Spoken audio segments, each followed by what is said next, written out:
C'est avec joie et beaucoup d'émotion. La jeunesse vous salue.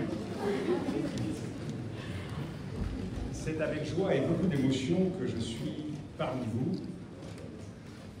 tant il est important pour moi de saluer celles et ceux qui honorent notre République. Il est parfois difficile d'imaginer le parcours de sacrifice qui est celui des femmes et des hommes qui s'engagent pour servir la collectivité, et ce sans week-end, sans jour férié, toujours avec le souci de servir. Cette idée du service, elle m'a frappé également depuis ma jeune enfance, et je suis toujours surpris de voir comment elle se renouvelle chez nos compatriotes. Et ma chère Séverine, vous êtes un exemple pour notre collectivité. On ne peut à la fois obéir au monde et vouloir le transformer. Il y a dans ce qui pousse à l'engagement politique une nécessaire forme de révolte face à un certain ordre du monde, un certain ordre des choses, contre les injustices, contre les peurs, contre les fractures au sein de notre société, contre ce qui sépare les femmes et les hommes ou pour ce qui les unit. Et il y a des dates qui obligent. Et celle du 21 avril 2002, avec l'annonce d'un second tour opposant Jacques Chirac à Jean-Marie Le Pen, est une de ces dates. Jacques Chirac, voilà un président aimé des Françaises et des Français, pour sa bonhomie, pour sa chaleur, pour sa sincérité. Et nous savions tous qui l'approchions combien elle n'était pas feinte. Voilà un président qui, pour justifier son emblème de campagne en 1995, répond à un journaliste, on s'en souvient, « J'aime les pommes et j'aime aussi, surtout, le cidre ». C'était placer une campagne politique sous le signe de la vérité. Un président que j'ai vu, alors que j'étais secrétaire général de l'Élysée, accuser le coup, ce soir-là, ce 21 avril 2002, face à ce qu'il vivait comme une déchirure au sein de la République.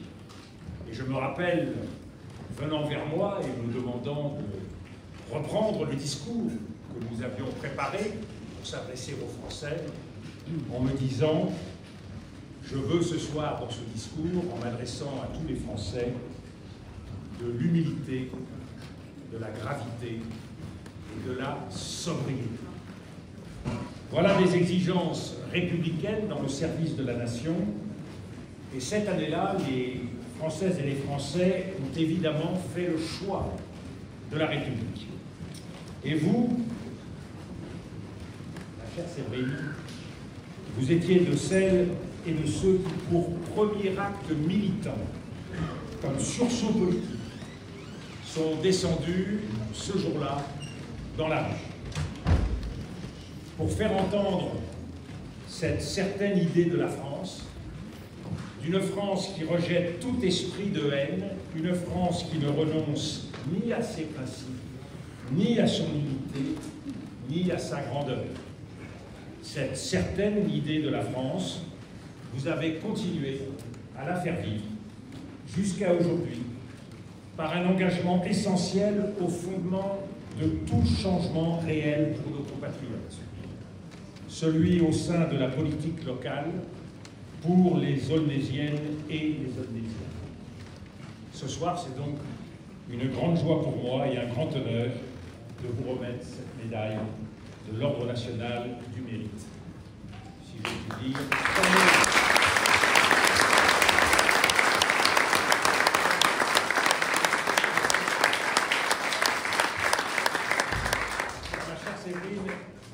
Vous avez tout pour mériter la reconnaissance de la République exprimée à travers cette médaille, créée, je le rappelle, sur décision du général de Gaulle en 1963, un deuxième ordre national donc, existant de pair avec la Légion d'honneur, héritée du Premier Empire.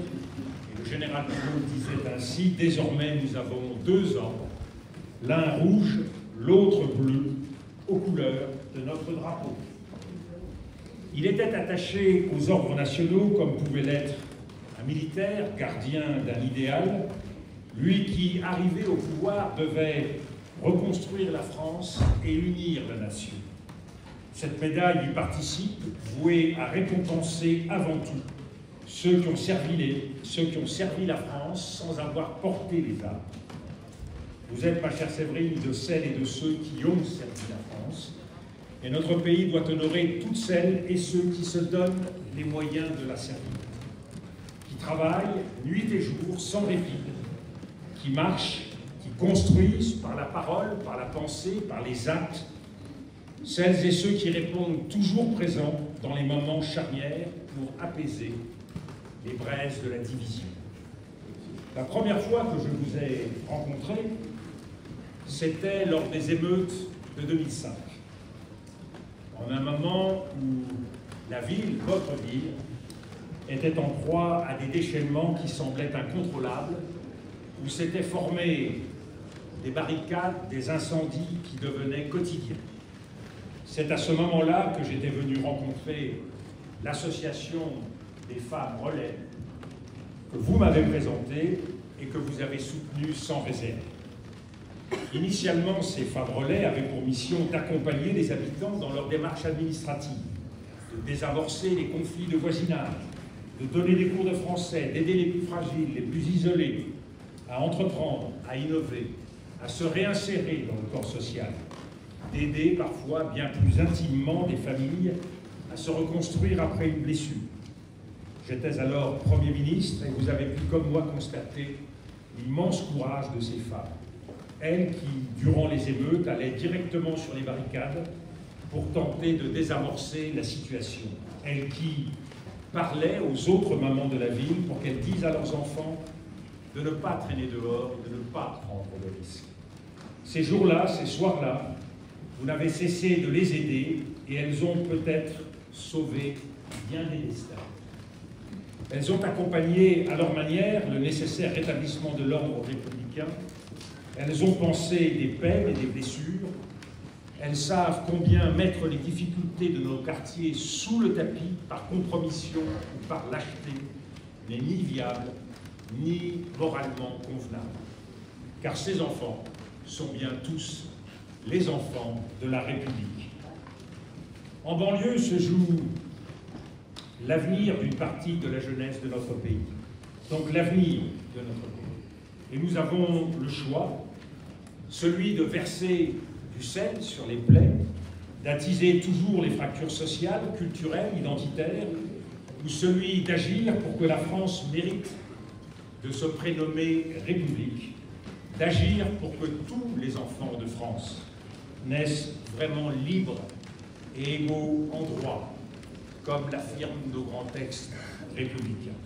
Au fond, en accompagnant, en soutenant des initiatives de terrain, des projets simples mais si essentiels, comme celui des femmes relais, chère Séverine Maroun, vous avez choisi votre camp, le camp de la République. Mais à cette époque, vous étiez encore employé à votre mairie. Vous êtes ensuite devenu attaché parlementaire, puis élu première adjointe au maire de Meaux-sous-Bois, conseillère départementale de Seine-Saint-Denis, conseillère métropolitaine du Grand Paris et conseillère territoriale de Paris-Terre d'Envol. Un magnifique parcours républicain enraciné dans l'action locale, dans le service de ses compatriotes, avec un attachement manifeste aux questions liées à la jeunesse, mais aussi au logement, auprès, là encore, des plus fragiles, les sinistrés et les mal logés. Présidente de l'Office public de l'habitat d'Aulnay-sous-Bois, vous avez aujourd'hui la charge de 3000 logements sociaux et vous l'exercez dans un pays à une époque où nous n'en avons toujours pas terminé avec la crise du logement. Cette crise du logement ne fait pas la une des journaux ou des magazines. Elle n'attire pas toujours l'attention des politiques dans leur ministère ou assis sur leur siège à l'Assemblée nationale ou au Sénat. Pourtant, elle dit mieux que tout la détresse de millions de nos compatriotes. Compatriotes qui ne parviennent pas toujours à se loger dignement. Bien sûr, il y aura toujours des préfets, des sous-préfets, des élus, pour bâtir ensemble les solutions qui conviennent. Mais lorsque les pouvoirs publics nationaux regardent ailleurs, les tensions sociales ne peuvent être apaisées que par les élus de terrain. Après la promulgation de la loi Elan, qui obligeait à la fusion de l'office et donc son absorption par les bailleurs sociaux, plus important, vous vous êtes battu pour préserver son autonomie, son caractère unique, son fonctionnement réservé aux Odnésiens. Vous vous êtes battu pour garder, selon votre expression, votre bébé et mener à bien pléthore de projets. Et vous avez réussi à maintenir les loyers au niveau le plus bas du département. C'est pour vous la plus belle des réussites et pour vos administrés la plus éclatante démonstration que la politique peut encore changer la vie. Mais être engagé comme vous l'êtes, c'est aussi s'exposer au danger, car Aulnay-sous-Bois connaît le danger, et notamment les ravages du narcotrafic. À Aulnay comme ailleurs, il faut bien le dire, les réseaux de drogue fonctionnent désormais comme des entreprises modernes. Ils comptent des livreurs, des managers, des stocks, une hotline, un service client. C'est le triomphe d'une étrange start-up nation qui sème dans nos quartiers l'addiction et la criminalité. Car aujourd'hui en France, un élève sur 3 en classe de terminale déclare avoir déjà consommé du cannabis. Aujourd'hui en France, la moitié des victimes d'homicides résultant des règlements de compte ont moins de 25 ans. L'exigence envers notre jeunesse ne peut nous laisser silencieux ni immobiles. Vous avez, il y a quelque temps, Madame Marron, construit un mur qui a servi à fermer un Porsche où des trafiquants se tiraient dessus. Sans relâche, vous avez mené des campagnes de sensibilisation contre les drogues dites discrètes, comme le PTC ou Pète ton crâne, tout un programme. Vous avez au contraire œuvré pour que la jeunesse relève la tête et l'avait fait toujours en étroite et intelligente collaboration avec la police municipale, que je salue, qui est un autre relais essentiel sur le terrain.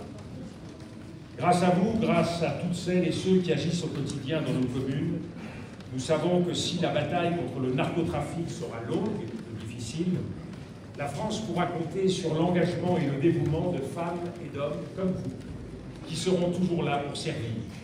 D'ailleurs, vos collaborateurs comme vos proches louent en vous une femme loyale, infatigable, profondément engagée et à l'écoute, surtout et toujours pour faire vaciller les certitudes, pour apaiser les souffrances là où elles se nichent le plus intimement.